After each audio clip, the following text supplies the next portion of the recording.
Draco had an idea for a deck and we chatted about it for a bit, and it still needs fine tuning, so I'd love to get all of your feedback on it. The idea is to use Immolating Souleater's Phyrexian Dragon Breathing ability. There are 4 copies of the deck to be able to pull this one off more often. But basically what we're going to do is have Souleater out and have one of 4 copies of Children of Korlis out as well. We'll pay 18 life or so if it's safe and make Souleater a 10-1. Then we'll sacrifice the Children of Korlis to regain that 18 life and then do it again, making Souleater a 21.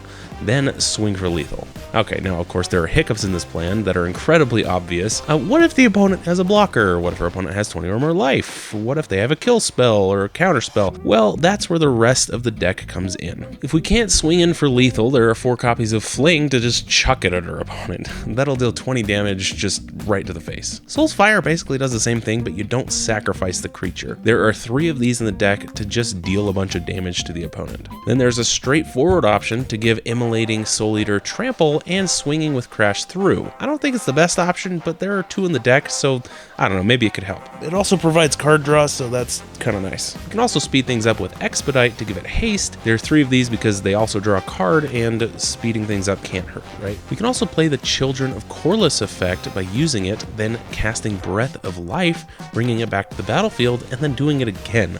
The life lost will also get exponentially bigger, so this could hit hard. There are 3 of these. And in order to keep the life from draining too fast, I've added 4 Revitalizes to gain life and draw cards. This could save us from a Lightning Bolt or something that gives us extra Phyrexian mana fodder. This combo is very fickle as well, so we'll need some protection in the form of 2 copies of Apostle's Blessing from different colored things. And in order to stay alive long enough to pull off the combo, there are 4 copies of Holy Day, which is just white fog, preventing combat damage to us. Finally, there are 4 copies each of Reckless Impulse and Ren's Resolve. These keep us ahead by being able to play extra things, and card advantage is huge for a combo deck like this. As for lands, there are 8 mountains and 5 plains.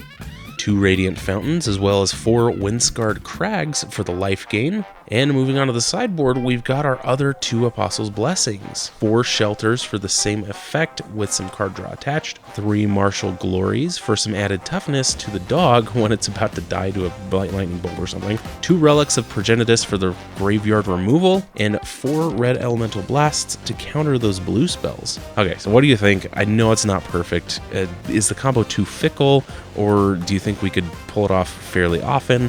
I don't know, let me know in the comments below, and thank you to my Patreon subscribers, and thank you to Draco for having the idea and just kind of chatting about it. I'll catch you guys next week for your weekly dose of magic.